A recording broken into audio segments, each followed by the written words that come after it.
आप देख रहे हैं श्री हरि कृपा आश्रम चैनल। संस्थापक स्वामी श्री हरि चैतन्य पुरी जी महाराज।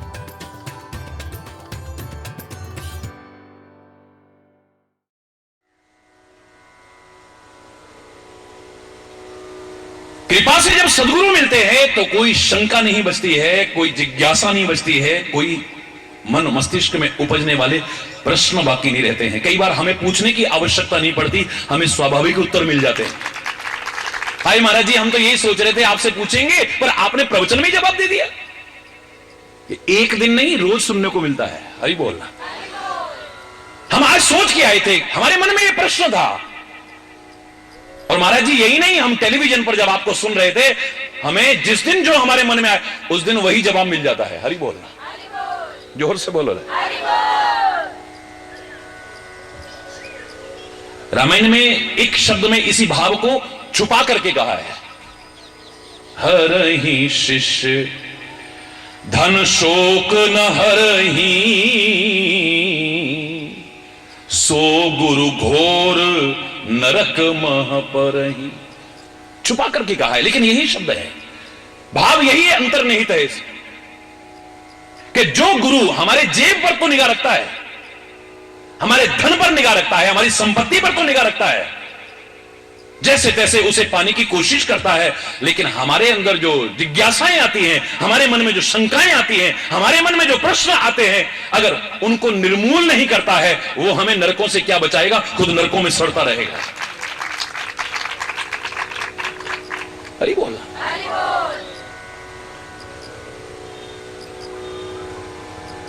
सदगुरु की शरण हमें नरकों से बचाती है। नरक क्या है? कला, कलेश, अशांति, वैर, विरोध, मन मुटाव, घृणा, वैमनस्यता, ईर्षा, द्वेष है, यही नरक है। उस नरक की बात नहीं, जहां पर यह है वहां नरक है।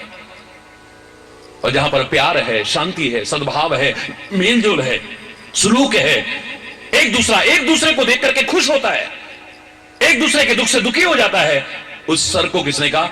वहां पर स्वर्ग है। जहां खाली लोग तन से मिलकर नहीं रहते हैं, दिल से मिलकर रहते हैं। हरि बोलना। स्वर्ग तुल्य वातावरण हो जाता है।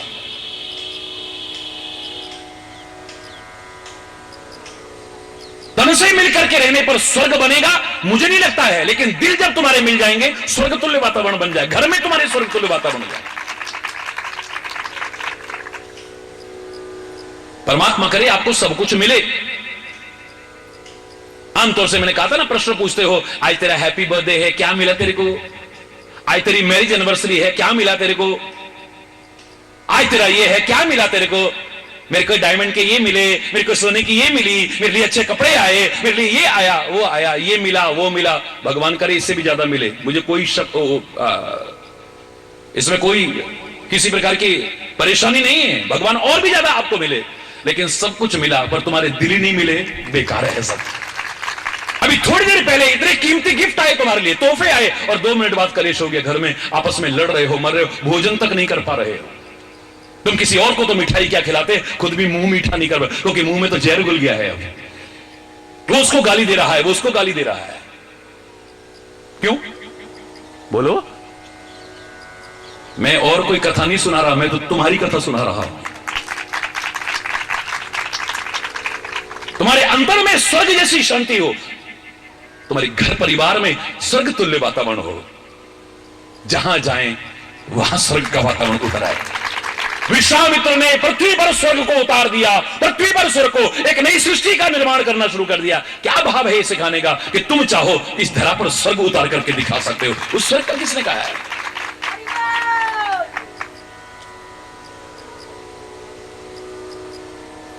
हरि बोलना।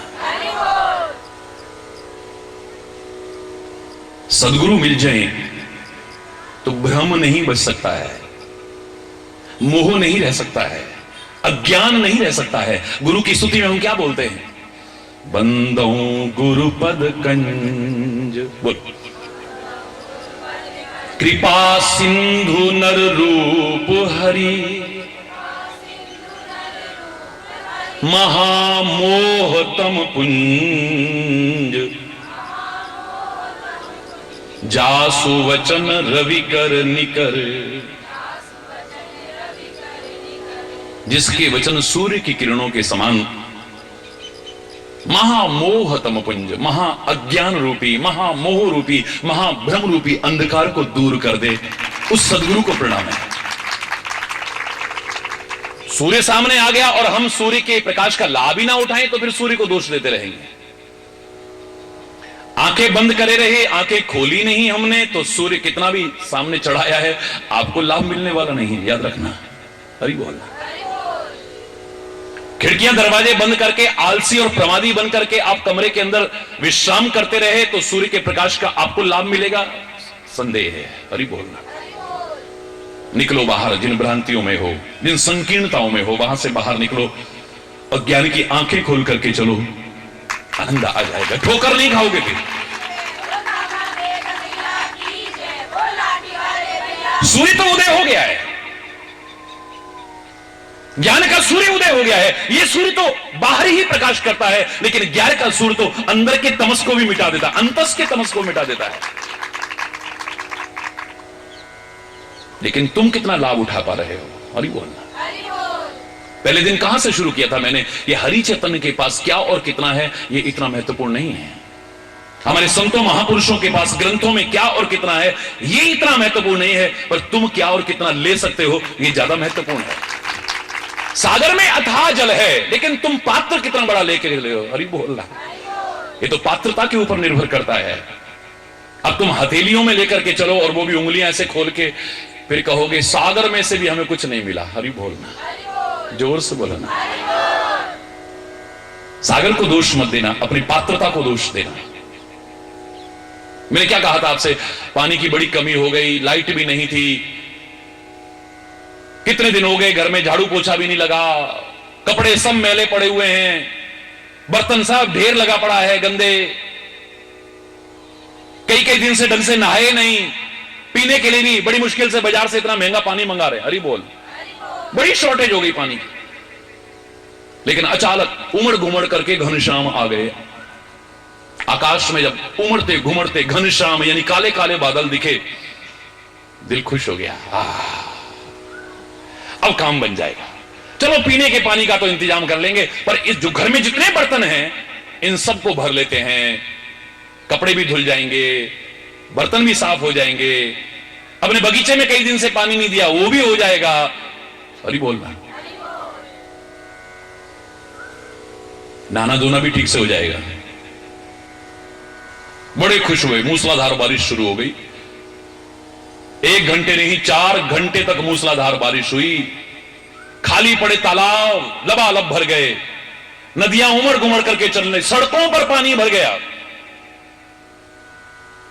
हमने भी घर के जितने बर्तन थे सब छत में ले जाकर रख दिए। कभी जरूरत पड़ी नहीं थी, आज पहली बार आवश्यकता पड़ी तो पुराने पुराने बर्तन भी सब उठा उठा के छत में ले गए।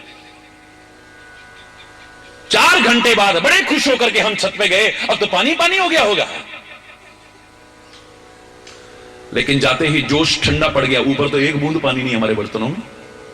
हरि बोलना। मैंने आपसे कहा था ना, जैसे ही मैंने ऐसा कहा एक व्यक्ति ने खड़े होकर कहा, महाराज जी ऐसा कैसे हो सकता है, 4 घंटे की मूसलाधार बारिश और छत पे बर्तन रखे हो नहीं भरे। मैंने कहा नहीं भरे, एक बूंद नहीं आया। ऐसा कैसे महाराज जी? मैंने कहा हड़बड़ाहट में जल्दी में आधे बर्तन तो उल्टे रखा है।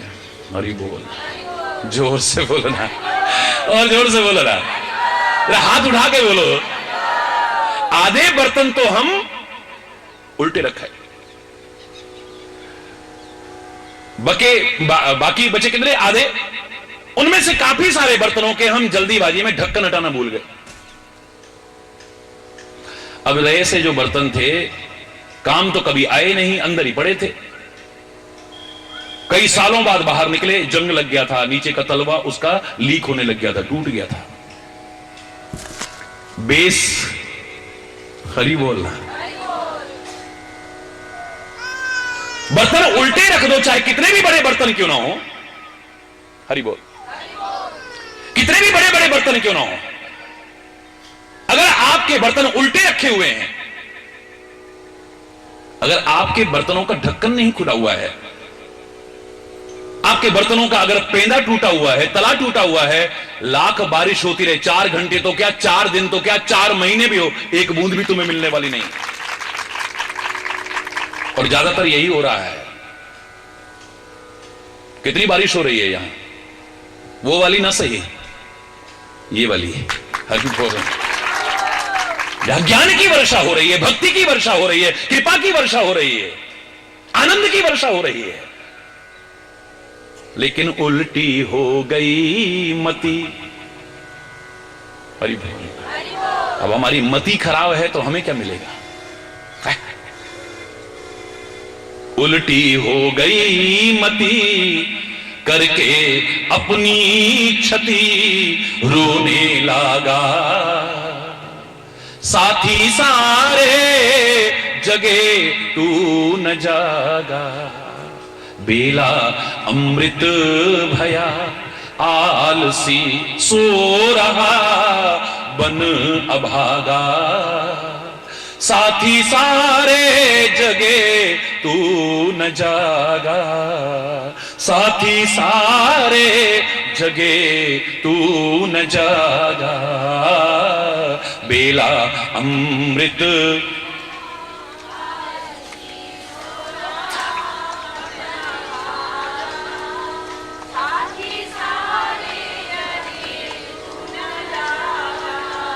उसकी कृपा से नर्तन ये पाया,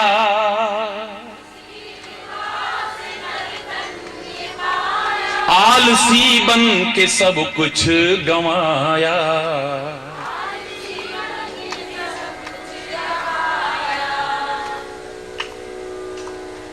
सौदा घाटे का कर हाथ माथे पे धर रोने लगा, साथी सारे जगे तू न जागा,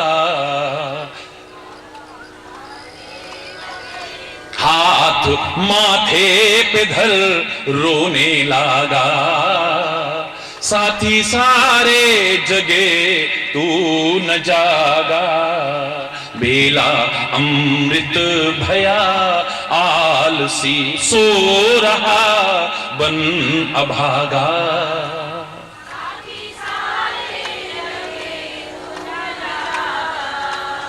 बेला अमृत गया ना संभाला,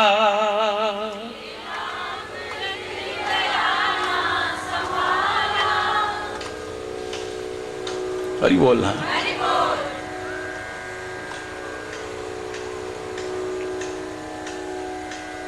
हंस का रूप था गदला पानी पिया बन के कागा, साथी सारे जगे बेला अमृत। मैं जो पंक्ति सुनाना चाह रहा था फिर से रिपीट करता हूं। झोलियां भर रहे भाग वाले,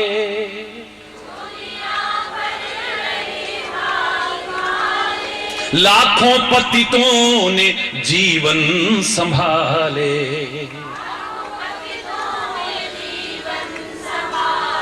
झोलियां भर रहे भाग्य वाले,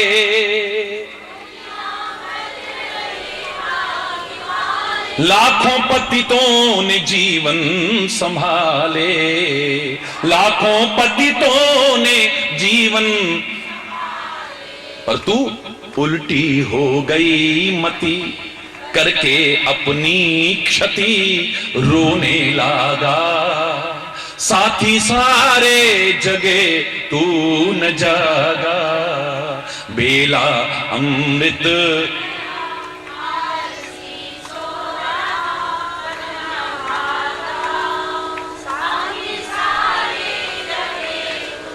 अब उल्टे बर्तन हैं तो उसमें क्या भरेगा भाई? हरि बोलना। ऐसे ही मति अगर उल्टी हो गई है, कुमति हो गई है, विपरीत मति हो गई है, ये विनाश तो कर सकती है, कुछ दे नहीं सकती है। याद रखना, कुछ नहीं भरेगा इससे गंदगी के अलावा। वहां बैठेंगे उसकी निंदा चुगली करी, वहां बैठे उसकी निंदा चुगली, वहां बैठे उसकी निंदा चुगली। सत्संग तो अच्छा लगने का सवाल ही नहीं है। पहुंचेंगे तो झोली भरेंगे ना। ऐसे अभागे हैं कि सामने भी नहीं पहुंच पाते हम, सामने भी।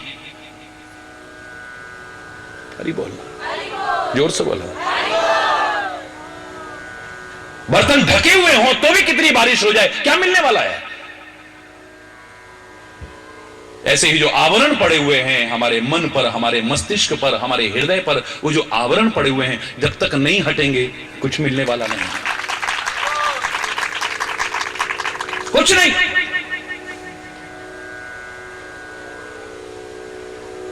रहे से बर्तनों का पेंदा टूटा हुआ है, हरी बोलना, तला टूटा हुआ, बेसलेस हैं बिल्कुल, आधार नहीं उनका, आधार टूटा हुआ है। सौभाग्यशाली लोगों ने अपने जीवन का आधार बना रखा है, परमात्मा को बना रखा है, परमात्मा के नाम को बना रखा है, सदगुरु के वचनों को बना रखा, कुछ ना कुछ आधार है उनके जीवन में, एक सहारा है उनको। अभी सामान्य जीवन में नहीं पता चलता है, जब मुसीबत में घिरता है आदमी तब उसे पता चलता है कि अब मुझे किसी सहारे की आवश्यकता है। तब तो को अभिमानवश, मूर्खतावश, भ्रमवश अपने में मस्त रहता है, हरि बोलना। जब कहीं आकर के फंसता है तब हरि बोलना, जोर से बोलो और जोर से बोलो, तब फिर पुकारता है। पहले से ही अपने जीवन का कोई आधार बनाओ जो ऐसी नौबती ना आए, एक सहारा बनाओ अपने जीवन में।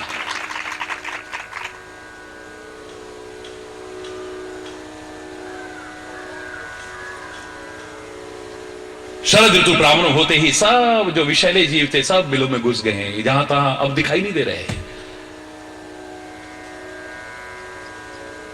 ऐसे ही जब सदगुरु मिल जाते हैं सारे भ्रम नष्ट हो जाते हैं।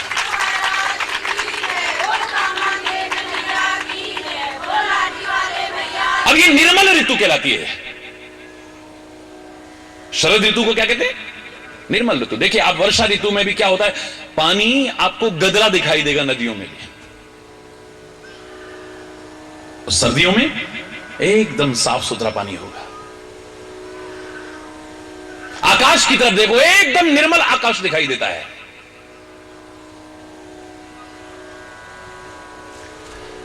श्री राम ने भी इसे निर्मल ऋतु कहा है। वर्षागत निर्मल ऋतु आई, पवित्र ऋतु आई है, पवित्रता का संदेश लेकर के आई है। अपने जीवन में पवित्रता को अपनाए, और खाली बाहरी पवित्रता नहीं, आंतरिक पवित्रता भी। बाहर तो खूब रगड़ रगड़ के नहाए, खूब तेल मालिश भी करी, खूब अच्छा वो सब किया है, और अंतर अगर पवित्र ना हुआ, अंदर में गंदगी भरी है, तो सुबह पूजा में भी मैंने क्या कहा था, आप नहा धो के आते हो, शुद्ध वस्त्र पहन करके आते हो, शुद्ध आसन पर बैठते हो, लेकिन आते ही जब पूजन प्रारंभ होता है आप पर ऐसे जल का छिड़काव किया जाता है। किसी अज्ञानी व्यक्ति को लग सकता है अभी तो हम नहा धो के आए हैं, ऐसे पानी हमारे पर क्यों छिड़क रहे हैं? साथ में जो मंत्र बोल रहे हैं क्यों छिड़क रहे हैं वो बता रहे हैं। ओम अपवित्र पवित्रो वा सर्वावस्थांगतोपि व यस्मरेत पुंडरीकाक्षम स बाह्य अभ्यंतर शुचि।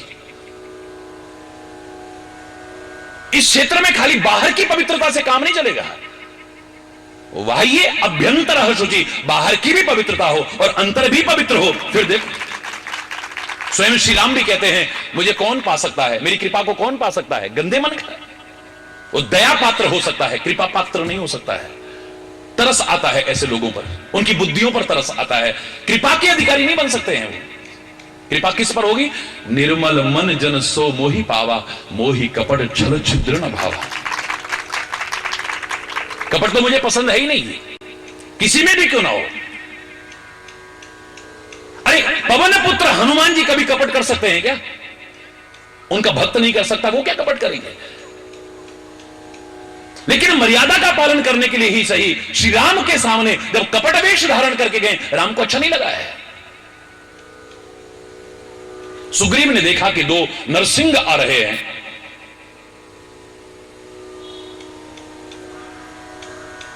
ये दोनों कौन है जाकर के पता करो। हनुमान वेश बदल के जाना, अरे बोलना।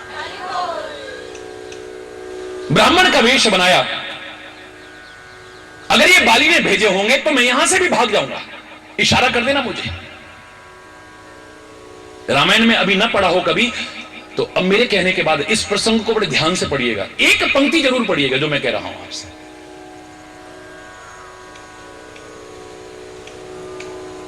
हनुमान जी ने ब्राह्मण का वेश बना करके विभीषण से मुलाकात की, चल गया। मर्यादा है। भरत जी के सामने भी जब गए हैं तो विप्र वेश धारण करके गए हैं, संदेशा सुनाने के लिए कि श्री राम आ रहे हैं, श्री राम आ रहे हैं, वेश बदल करके गए हैं। चल गया, अच्छा लगा, बहुत अच्छा लगा। स्वयं श्री राम ने कहा था कि वेश बदल के जाना, अगर हनुमान तो इसी रूप में चला गया और भरत ने तुझे देखा, उसके मन में एकदम से आएगा हनुमान तो श्री राम के साथ था, ये अकेला क्यों आ रहा है, क्या कुछ हो तो नहीं गया है, कहां है राम, कहां है लक्ष्मण, कहां है सिया, माता कहां है, कुछ अनर्थ तो नहीं हो गया। भरत अगर ना भी होगा तो अपने प्राण त्याग देगा, कुछ अनर्थ ना हो जाए भाई। वेश बदल करके जाना और फिर मौका लगते ही बात कह देना मैं आपको संदेशा देने आया हूं, पहले मत बताना मैं हनुमान हूं, कि श्री राम बस आ ही रहे हैं। कौन हो तुम, इतना शुभ संदेश किसने सुनाया, मैं हनुमान हूं, अब बताया। अरे बोल, मन में अगर कपट होता तो छुपा करके रखते ना अपने आप को, मौका लगते ही तुरंत बता दिया देखो भाई मैं ब्राह्मण देवता नहीं हूं, मैं तो हनुमान हूं। विभीषण ने भी कहा कि आप राम तो नहीं हो कि तुम राम दीन अनुरागी आयो मोहि करण बड़भागी, क्या तुम परमात्मा श्री राम तो नहीं हो। मन में अगर कपट होता ना तो जैसे आजकल नाटकबाजी चलती है, जरा अगर पूजा हरि बोलना, बस लोगों ने जरा हाथ क्या जोड़ दिए, दो फूल क्या डाल दिए और वो अपने आप को देवी समझने लग गई। हरि बोलना, जोर से बोलना, वो अपने आप को देवता समझने, अपने आप को देवी समझने लग गई हो। मन में कपट है, ढोंग है, पाखंड है, आडंबर है। हनुमान चाहे वेश बदल करके आया है लेकिन मन में कहीं पाखंड नहीं है, आडंबर नहीं है। जैसे कहा कि आप श्री राम तो नहीं है, मुझे बड़भागी करने यहां पर आए हो लंका में, कान पकड़ लेते हनुमान जी, बोले ना ना ना ना, क्या कह रहे हो तुम, मैं भगवान नहीं। फिर कि तुम हरिदासन मह कोई, सुंदरकांड में पढ़िया। विभीषण कहता है फिर आप राम नहीं हैं तो परमात्मा श्री हरि के बहुत करीबी दास हैं। बोले कभी राम कहते हो, कभी राम के करीबी दास कहते हो। बोले स्वाभाविक प्रेम परमात्मा या परमात्मा के निज जन के अलावा किसी के प्रति पैदा नहीं हो सकता, मुझे तो आप उसमें से नजर आ रहे हैं। ना भैया ना, मैं तो हनुमान हूं, तुरंत बता दिया, छुपाव नहीं किया है। हरि बोल, क्या छुपाव सुंदरकांड में आप पढ़ते, तब हनुमंत कही निज सब राम कथा निज नाम। श्री राम कथा भी कही, अपना नाम भी बता दिया, मैं हनुमान हूं, मैं ब्राह्मण देवता नहीं हूं। विप्र कहो निज कथा बुझाई, क्योंकि विभीषण उन्हें ब्राह्मण देवता समझ बैठा। हाँ ब्राह्मण देवता, आप बताओ आप कौन हो। यहां भी मंदिर में, वहां भी मंदिर में, मैंने कोई अलग से पुजारी नहीं रखा है। कोई भी, कोई अपने आप को पुजारी बता करके अगर कोई जहां तहां से संकलन करे तो मूर्खता है। मैंने कोई पुजारी नहीं रखा है, क्योंकि ये द्वार ऐसे हैं, आप सब पुजारी हैं यहां मिलकर के। मैंने किसी को यहां पर कोई ऐसा अधिकार नहीं दे रखा है, कोई न वहां दे रखा है ना यहां दे रखा है। हरि बोलना, सीधे सीधे शब्दों में कह रहा हूं। जरा किसी ने कह दिया तो हम अपने आप को वही समझ बैठते हैं। हरि बोलना, सेवक के रूप में फिर सेवा का भाव नहीं रहता है, फिर एक अधिकार का भाव आ जाता है। हरि बोलना, और उस चीज का दुरुपयोग भी प्रारंभ हो जाता है।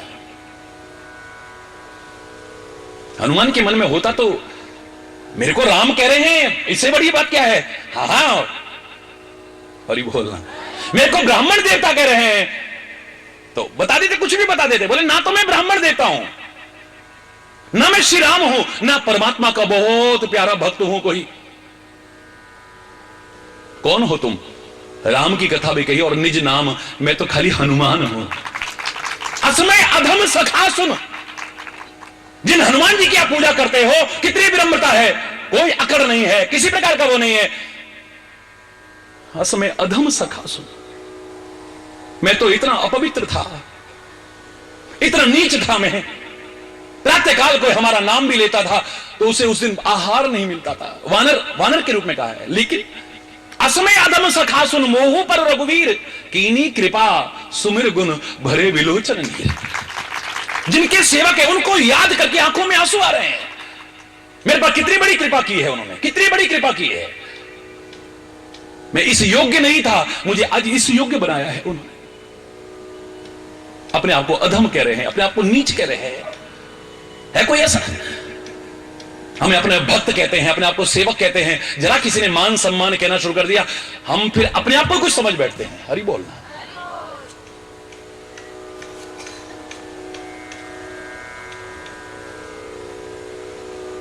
विभीषण के सामने ब्राह्मण का रूप धारण किया है, चल गया।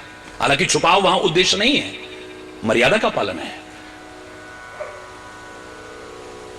भरत जी के सामने श्री राम के कहने पर ही विप्र रूप धारण किया है, चल गया।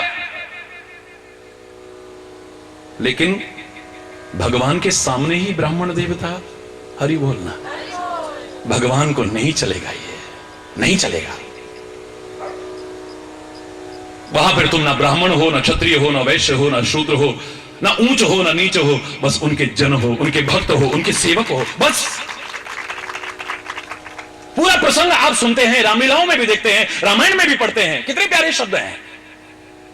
को तुम श्यामल गौर शरीरा, क्षत्रिय रूप फिरऊ बन वीरा, कठिन भूमि कोमल पदगामी, कवन हेतु बन विचरु स्वामी।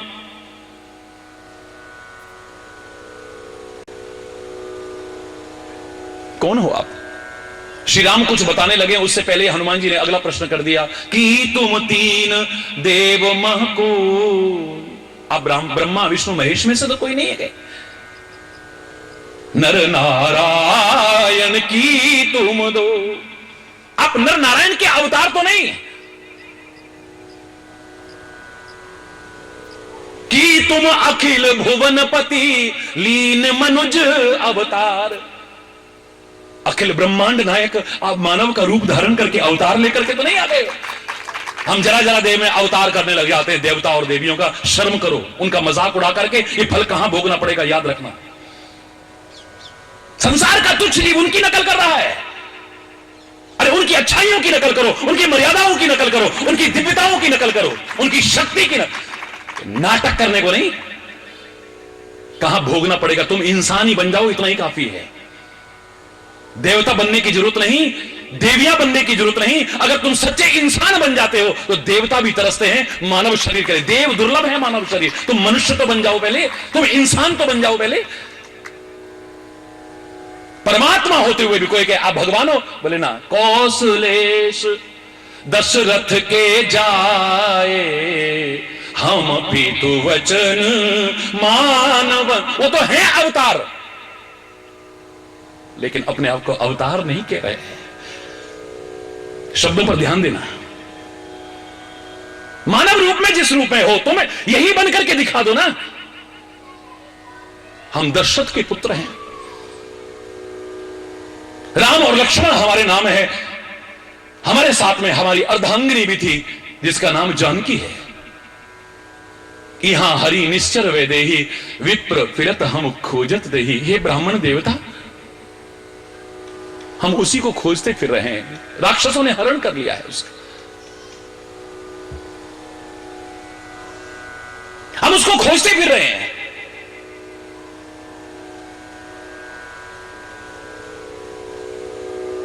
ज्यादा नहीं कह रहा, पढ़िएगा इसको जरूर। प्रभु पहचान परयु गही चरना। भगवान को एकदम से पहचान गए, क्योंकि अयोध्या में पहले हनुमान जी सेवा कर चुके हैं। समय आने पर श्री राम ने कहा था जाओ,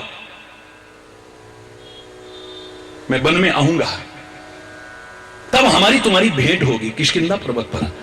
लेकिन श्राप बस हनुमान जी भूल चुके हैं। श्राप था ना, सब भूल जाओगे, पर कोई याद दिलाएगा तो तुम्हें याद आ जाएगा। हरि बोलना।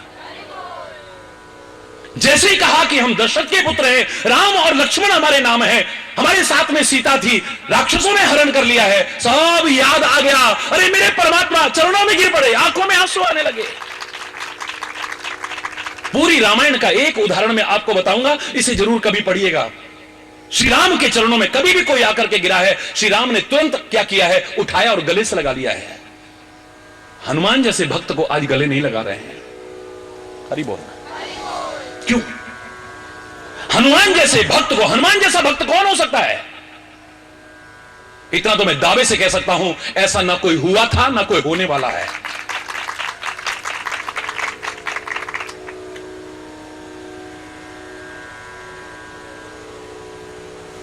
अकुला रहे हैं, तड़प रहे हैं, हनुमान जी चरणों में पड़े पड़े। श्री राम का स्वभाव मालूम है कि उनके चरणों में कोई गिरता है, उठा करके गले लगा लेते हैं।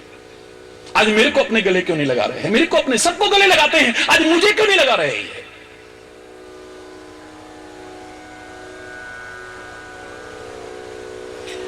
आदमी अगर शांति से विचार करे ना, उसे बताने की जरूरत नहीं है, अंतरात्मा बता देगी कि हमारी गलती कहां है। अपनी अंतरात्मा में झांक करके देखो, कभी भी कोई ऐसा व्यवहार करे आपके साथ में, तो आपको अंदर झांकना चाहिए कि आखिर हमारे, उसकी गलती मत कहो, अपनी गलती खोजो। हमारी गलती क्या है बताओ ना, हमारी गलती क्या है? गलती पूछने की आवश्यकता नहीं है, शांत हो, निष्पक्ष होकर के अंतरात्मा की आवाज तेरे को आत्मा बता देगी तू कहां गलत है। सबको गले लगाते हैं, मुझे क्यों नहीं लगा रहे? हनुमान जी के मन में आया, तड़प रहे हैं, व्याकुल हैं।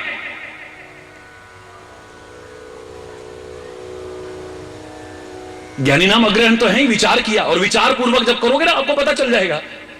बोले दुनिया के सामने मैंने कपट किया चलेगा, लेकिन परमात्मा के सामने भी वानर रूप में होकर के भी मैं ब्राह्मण बना हुआ।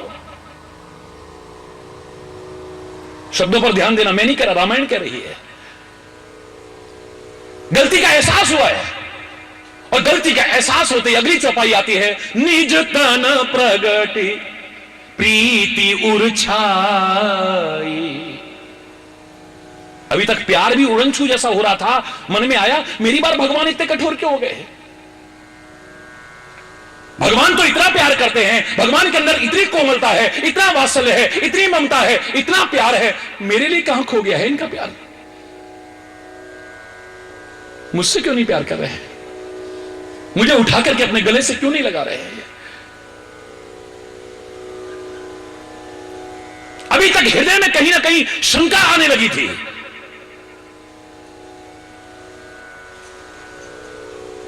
वरना हनुमान का तो अंतर प्यार से भरा हुआ है।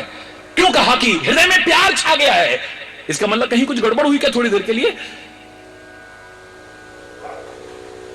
जब विचार किया है, अंतरात्मा की आवाज को सुना, लगा कि भगवान के सामने दिखावा। भगवान तो खुद कहते हैं, मोही कपट छल छिद्र न भावा। कपट और छल तो मुझे पसंद है ही नहीं। नहीं नहीं नहीं, भगवान के सामने तो जैसे हो वैसे सामने आना चाहिए। सांप भी दुनिया भर में कितना भी ऐसे घूमेगा ना, बिल में जब घुसता है ना तो सीधा होके घुसता है। कोई तो जगह ऐसी रखो वहां तो सीधे होके आओ, वहां भी टेढ़ापन लेके आते हैं। हरि बोलना, जोर से बोलो ना। कोई जगह तो छोड़ दो कम से कम।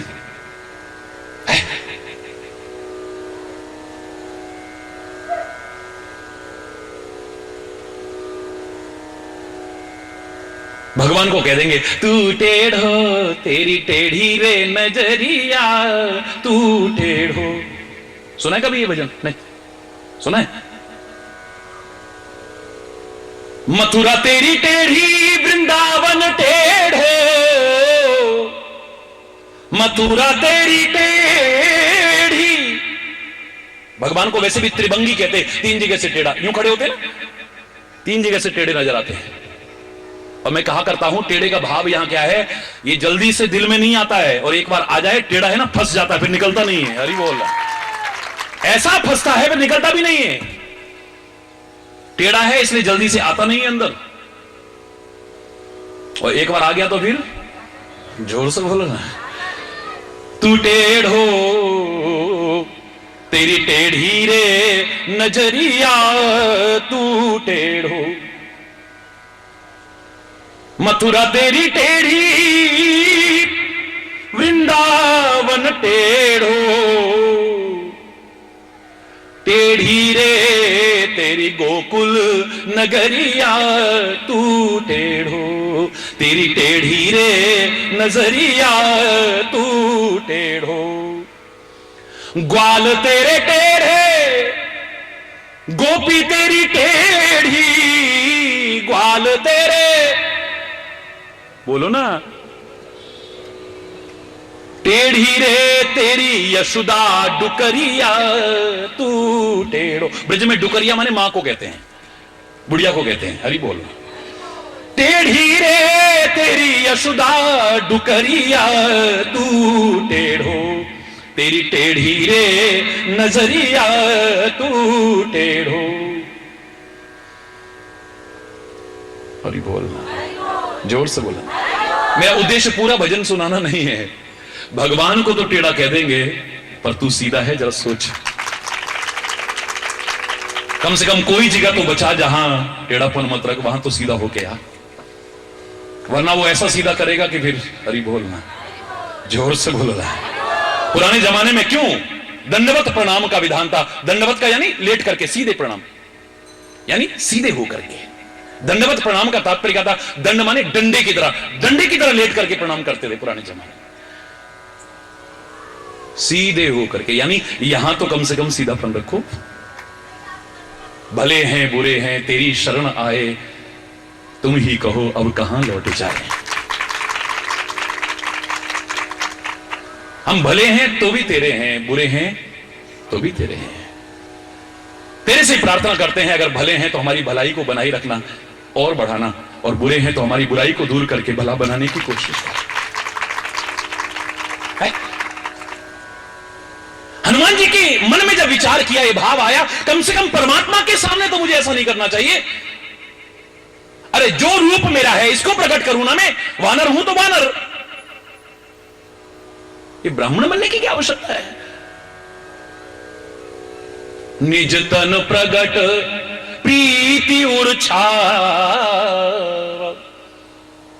निज तन प्रकट किया है, दिल में प्यार छा गया है। परमात्मा तू कठोर नहीं, गलती तो हमारी थी। अभी जो प्यार कम होने लगा था एकदम से बढ़ गया। तेरी कमी नहीं है, कमी हमारी है, गलती हमारी है।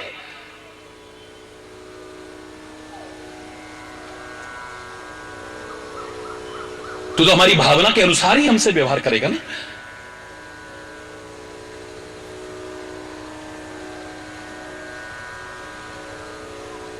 अपने शरीर को वास्तविक रूप में प्रकट कर दिया है, प्रेम छाने लगा। तब रघुपति उठाए उरलावा, तब रघुपति उठाए उर, तब शब्द अब न पढ़ा हो तो जरूर पढ़ेगा रामायण में। जैसे ही अपना तन प्रकट किया है, हृदय में प्रेम छाया है, भगवान ने उठाया और अपने हृदय से लगा लिया। तब रघुपति उठाए उरलावा, अभी तक नहीं उठाया है। हरि बोलना, जोर से बोलना। भले हैं बुरे हैं तेरी शरण आए, तुम ही कहो हम कहां लौट जाएं। भले हैं बुरे हैं तेरी शरण आए, तुम ही कहो हम कहां लौट जाएं। भले हैं, जबरदस्ती भले बनने की कोशिश मत करो, जबरदस्ती नाटक करने की कोशिश मत करो, क्योंकि एक वही तो है जिससे कुछ छुपने वाला नहीं है। तुम लाख कोशिश करो, छुपने वाला बाहर चाहे वो करे, अंदर वो सब जानता है कि तुम्हारे अंदर क्या भरा हुआ है। हरि बोल।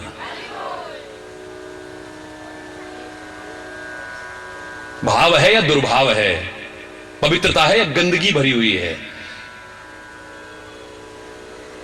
सीधे सीधे हाथ उठा करके कहो, भले हैं बुरे हैं तेरी शरण आए, भले हैं बुरे हैं तेरी शरण आए, तुम ही कहो हम कहां लौट जाएं।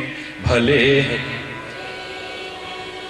तेरी शरण आए, तुम ही कहो हम कहां लौट जाएं, भले हैं तेरी कृपा का हाथ सर पे हो हरदम, तुम्हारा मधुर नाम मुख पे हो हरदम, तुम्हारी कृपा का हाथ सिर पे हो हरदम, तुम्हारा मधुर नाम मुख पे हो हरदम, चरणों में गिरकर विनती सुनाए, तुम ही कहो हम कहां लौट जाएं, भले हैं बुरे हैं तेरी शरण, तुम ही कहो हम कहां लौट जाएं, तुम्हारे सिवाना कोई हमारा, विवश होके अब हमने तुमको पुकारा, तुम्हारे सिवाना कोई, विवश होके अब हमने तुमको पुकारा, तुम्हारे बिना कौन धीरज बंधाए, तुम ही कहो हम कहां लौट जाएं, भले हैं बुरे हैं तेरी शरण आए, तुम ही कहो हम कहां लौट जाएं, भले हैं बुरे हैं। दुखी होके गजराज ने जब पुकारा, तभी आपने आके उसको उबारा, दुखी होके गजराज ने जब, तभी आपने आके उसको उबारा, तुरंत आके गज के बंधन छुड़ाए, बिना आपके कौन बिगड़ी बनाए, भले हैं बुरे हैं तेरी शरण, तुम ही कहो हम कहां लौट जाएं, भले हैं बुरे हैं तेरी शरण आए, तुम ही कहो हम कहां लौट जाएं, भले हैं बुरे हैं। तुम ही प्राण धन हो, तुम ही मेरे स्वामी, तुमसे कहूं क्या मैं अपनी कहानी, तुम ही प्राण धन हो। हाथों पर अपनी कहानी, तेरे चरणों में अपना जीवन लुटाएं, तेरे दास कहला के किसके कहाएं, भले हैं बुरे हैं तेरी शरण आए, तुम ही कहो हम कहां लौट जाएं, भले हैं बुरे हैं, भले हैं बुरे हैं, भले हैं बुरे।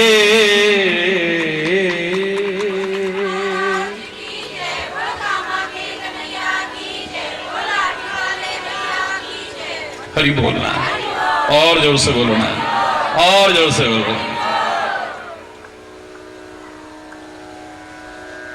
पर ये मार्गदर्शन कौन देगा? सदगुरु ना। नव संदेश, नव चेतना, नव प्रेरणा नवरात्रि में कई बार हम लोग नहीं ले पाते हैं। हरि बोल। हमें किसी सिखाने वाले की आवश्यकता पड़ती है। मानव को यदि न सिखाया जाए तो ये मानव ही नहीं बनेगा, याद रखना। याद करो, मैंने एक बार कहा था ना कि भैंस का बच्चा पैदा होते ही उठ करके खड़ा हो जाएगा जरा देर में, पर तुम्हें उठने में भी कितने महीने लग जाते हैं बोलो। और उसमें भी तुम्हें सिखाना पड़ता है। कभी बैठना सिखाया जाता है, फिर काफी टाइम बाद खड़ा होना सिखाया जाता है, फिर किसी चीज का सहारा देकर के तुम्हें चलना सिखाया जाता है, फिर उसके बाद तुम धीरे धीरे चलना शुरू करते हो। वाली बात, अगर तुम्हें सिखाने वाला कोई ना हो ना, तो क्षमा चाहते हुए मैं कहूंगा कि हम जानवरों की तरह रेंग रहे होते, हमें पता ही ना होता कि बैठा भी जाता है, खड़ा भी हुआ जाता है, ऐसा भी होता है, वैसा हमें पता ही नहीं।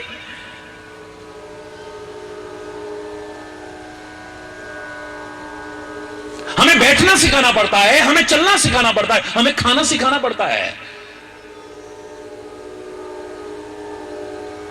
हमें बोलना सिखाना पड़ता है।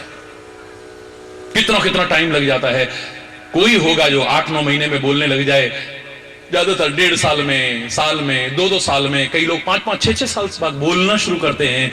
और उसके लिए हमें कितनी कोशिश करनी पड़ती है, यो यो यो यो मम मम मम मम मम ले ले ले ले ले करते रहते हैं। हरी बोलना सीख पाएंगे हम? बोलो, सिखाना पड़ता है कि नहीं? बोलो ना। जानवर को कौन सिखाने जा रहा है? इंसान को इंसान बनाना पड़ता है। मानव शरीर पाकर के ही तुम इंसान बन गए, इसकी कोई गारंटी नहीं। कितने ऐसे हैं जो मनुष्य रूपेण मृगाश्चरन्ति, जो मनुष्य रूप में पशु तुल्य विचरण कर रहे हैं। मानव की देह जरूर है, लेकिन उनके कर्म, उनका आचरण, उनकी प्रवृत्तियां जानवरों जैसी है, जानवरों से बदतर है कई बार। हरी बोल।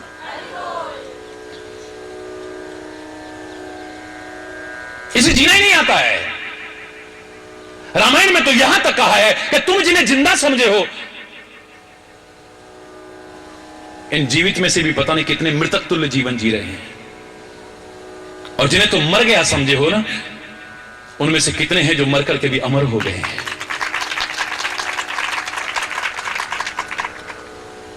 वो मर करके भी जी गए हैं और तुम जी करके भी। अभी बोलना,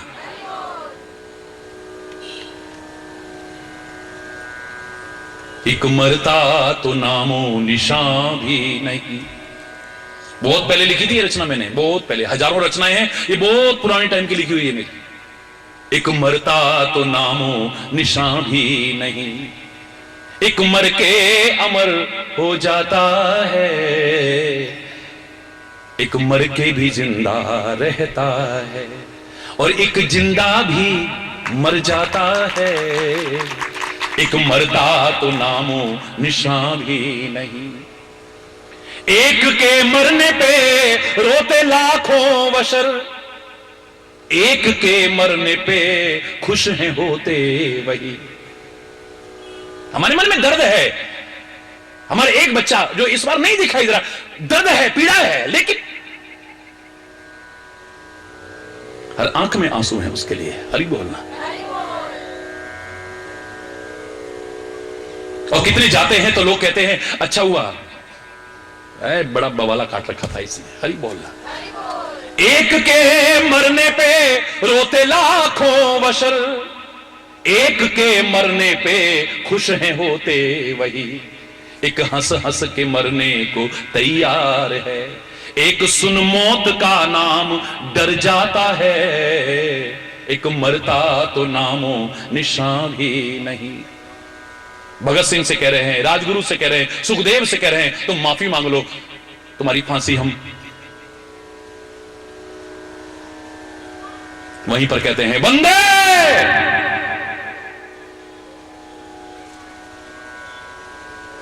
फांसी का फंदा जब सामने आता है, बोले तुम क्या डालोगे? हंसते हंसते खुद डाल करके झूल जाते हैं।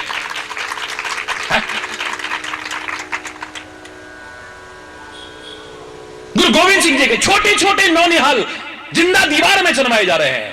अभी भी हमारा धर्म स्वीकार कर लो, वरना दीवार में तुम्हें जिंदा चिन देंगे हम। अभी तुम्हारी उम्र की है, क्या उम्र है तुम्हारी? इतने इतने छोटे छोटे। बोले मरना स्वीकार है, हंसते हंसते मरना स्वीकार है, लेकिन अपने धर्म का परित्याग नहीं कर सकते हैं।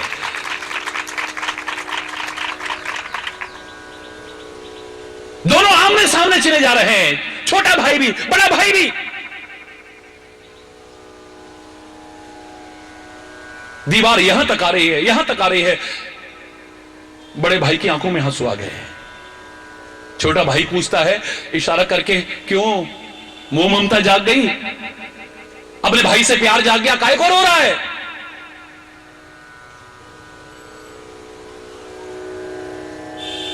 तेरे को दीवार में चिन्हे जाते देख करके नहीं रो रहा हूं मैं इसलिए रो रहा हूं कि मैं दुनिया में पहले आया और तू मेरे से पहले कुर्बानी दे रहा है। क्योंकि वो छोटा है ना, जल्दी चिना जाएगा, मेरा नंबर बाद में आएगा, मेरी कुर्बानी बाद में हो रही है, तेरी कुर्बानी पहले हो रही है।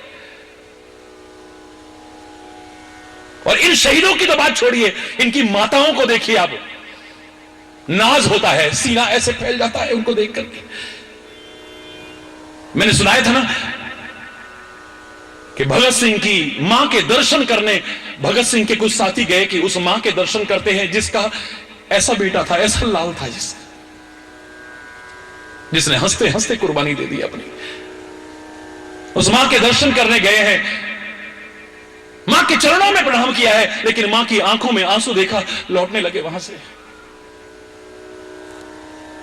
बोले हम जिसके दर्शन करने आए वो नहीं हो सकती है, नहीं हो सकती है। ये बड़ा दुख हुआ हमें तो लगता था कि ये मां गौरव का अनुभव कर रही होगी कि देश के लिए शहीद हुआ है मेरा बेटा, लेकिन ये तो मोह ममता में रो रही है। ये भगत सिंह की मां नहीं हो सकती।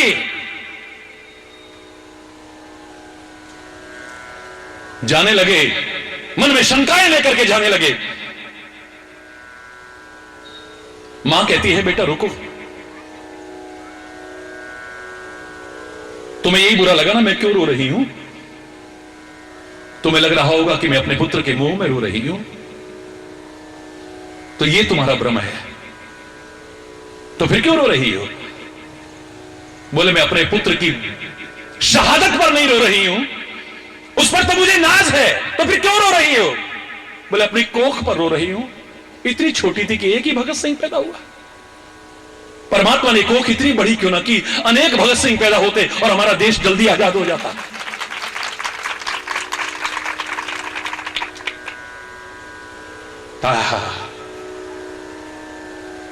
ये कोरे किस्से सुनाने और सुनने के नहीं है, प्रेरणा लेने के हैं।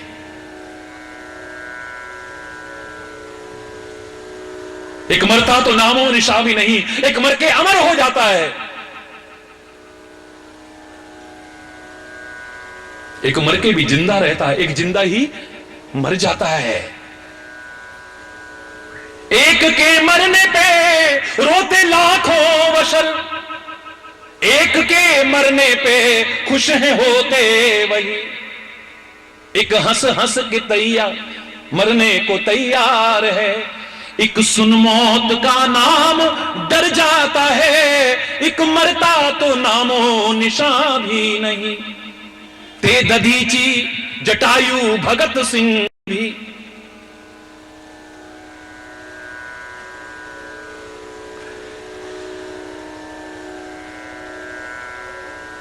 नेत्रदान का संकल्प मैंने भी कितनों से कराया, और मैंने तो यहां तक कहा था कि हर कोई अगर ये संकल्प ले तो पता नहीं कितनी अंधेरी जिंदगियों में रोशनी आ जाए। मात्र 11 दिन के अंदर कोई नेत्रहीन नहीं बचे देश के अंदर, मात्र 11 संख्या। आप आंकड़े उठा के देखिए, मैंने इसके बारे में बहुत विस्तार से कहा है। और मेरे उस एपिसोड को सुनकर के कितने हजार लोगों ने उसी दिन संकल्प किया। करते हैं लोग नेत्रदान, करते हैं लोग रक्तदान।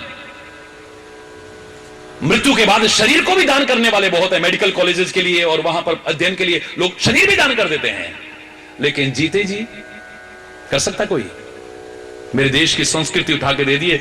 जब देवासुर संग्राम चल रहा है, उस समय आवश्यकता पड़ी है तो दधीची हंसते हंसते अपने शरीर की हड्डियां दान कर, हंसते हंसते। थे दधीची जटायु, हंस हंस के मर जाता है, हंस हंसते। मैंने आपसे कहा था मुझे 2 बुजुर्ग नजर आए, याद करिए उदाहरण। जब मैं महाभारत को देखता हूं तो सबसे बुजुर्ग पितामह मुझे नजर आते हैं, और जब रामायण को देखता हूं तो सबसे बुढ़ा जटायु नजर आता है। एक मानव रूप में है, एक पक्षी रूप में है। एक की अपनी कुल वधू की लाज लूटी जा रही है और एक की कोई रिश्ते नाते में नहीं लगती है। हरि बोल रहा। एक के पास इतनी शक्ति सामर्थ्य है कि सामने कोई मुकाबला करने को तैयार नहीं हो सकता और यह जानता है कि रावण के बराबर ताकत मेरे अंदर नहीं है। एक बुजुर्ग चुपचाप देखता रहता है सामने और ये पक्षी होकर के भी, कोई रिश्ता नाता ना होकर के भी अपनी जान हंसते हंसते कुर्बान, लेकिन अपने सामने उसको अपहरण करते नहीं देख सकता है। उसको तीरों की सेज मिली है, उसको तीरों की सेज मिली है और जटायु को भगवान की गोदी मिली है। भगवान उसे अपनी गोदी में बिठा करके उसकी धूल को भी अपनी जटाओं से झाड़ रहे हैं। धन्य है वो जीवन जो वतन के काम आ जाए, किसी के काम आ जाए, समाज के काम आ जाए, धर्म के काम आ जाए, संस्कृति के काम। धन्य है वो जीवन।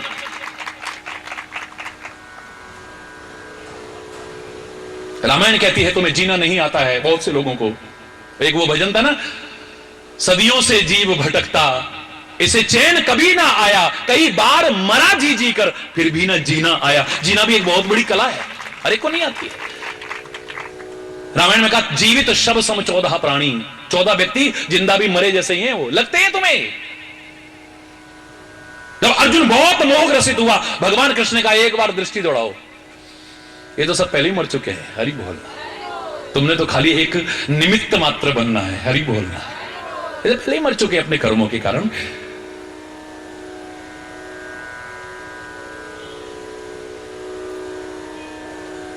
ये जीवित नहीं है। रामायण में पूछा, बोले कौन कौन मरे हुए हैं? कौल, बोलो, काम बस, कृपन, विमूढ़ा, अति दरिद्र, अजसी, अति बूढ़ा। 1 साल, 100 साल, 120 साल, 130 साल हो गए। अब घर वाले भी कह रहे हैं जो पहले इतना प्यार कर रहे हैं, भगवान अब तो उठा ले, बड़ा कष्ट उठा रहे हैं। बड़ा बाजू हरि बोल रहा है, जोर से बोलो। अति दरिद्र, बोलो, अजसी, अति बूढ़ा, सदा रोगवश, संतत क्रोधी, विष्णु विमुख, श्रुति संत विरोधी, तन पोषक, निंदक, अगखानी, जीवित शव सम 14 प्राणी। ये जीवित भी मरे के समान है। इनकी व्याख्या मैंने अलग से की है, मौका लगा तो इसकी करूंगा। आप खुद कहोगे ये जिंदा है, ये जिंदा भी मरे के समान लोग हैं। हकीकत है, मृत्यु से भी बदतर जीवन जीते हैं, मृत्यु से भी बदतर। हरि बोल। जीना हर एक को कहां आता है? सत्संग ही तो है जो जीने की कला सिखाता है हमें।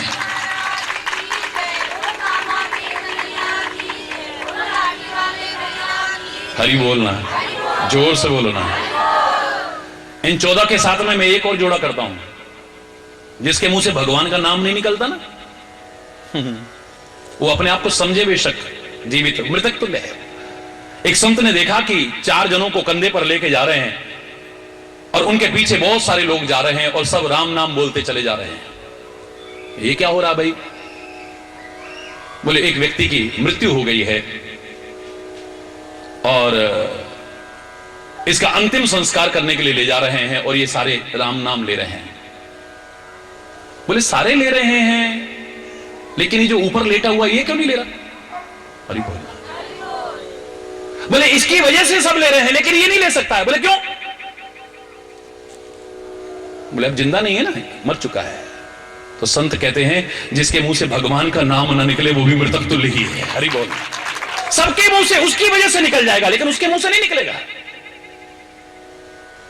उसकी वजह से इतने लोग राम नाम ले रहे हैं, लेकिन उसके मुंह से नहीं निकलेगा। हरि बोल, जोर से बोलो ना, क्योंकि आप तो सब जीवित हैं और परमात्मा आप सबको लंबा जीवन दे। मैं कामना करता हूं सुखी जीवन दे, समृद्ध जीवन दे, खुशहाल जीवन दे।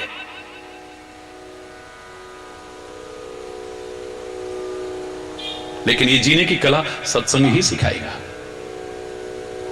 सौभाग्यशाली हैं हम, हमें सत्संग मिल रहा है। मैंने कई बार कहा है, हम कितने सौभाग्यशाली हैं, मानव की देह हमें मिली है। हम कितने सौभाग्यशाली हैं कि उत्तराखंड जैसी देवभूमि, पवित्र भूमि में हमें जन्म मिला है या रहने का, आने का मौका मिल रहा है। हम कितने सौभाग्यशाली हैं, भारत जैसी पवित्र धरा में हमें जन्म मिला है। हम कितने सौभाग्यशाली हैं कि हमें सत्संग भी मिल रहा है। हम कितने सौभाग्यशाली हैं, सत्संग में हमारी रुचि भी है, वरना यहां आके जंगल में काहे को बैठे होते हम।